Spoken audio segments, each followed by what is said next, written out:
यदि हामीले यो निर्वाचन सम्पन्न गर्न सकेनौँ, समयमा निर्वाचन भएन भने नेपाल फेरि नयाँ राजनीतिक चपेटामा फस्छ,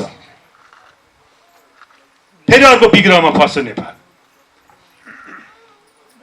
जसरी 10 वर्षको राजनीतिक अस्थिरतामा फस्यो, धेरै चाहिँ यहाँ हत्या हिंसाहरू भयो, त्योभन्दा चर्को अवस्थामा अव्यवस्थित रूपमा जान सक्ने सम्भावना छ।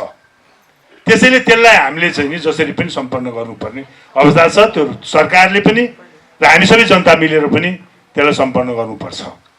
अब आउने मेरो शुभकामना सबै नयाँ जेनजीका साथीहरूलाई, नयाँ पार्टी खोलेर बस्नुभएका साथीहरूलाई पनि शुभकामना छ। आउनुहोस्, जनताको मत जित्नुहोस्, जनताको मन जितेर चाहिँ नि सत्तामा आउनुहोस्, मुख्यमन्त्री बन्नुहोस्, प्रधानमन्त्री बन्नुहोस्, गाउँपालिकाको अध्यक्ष बन्नुहोस् क्रमिक रूपमा। हामीले गर्न सकेको काम तपाईँहरूले गर्नुहोस्, त्यो शुभकामना छ।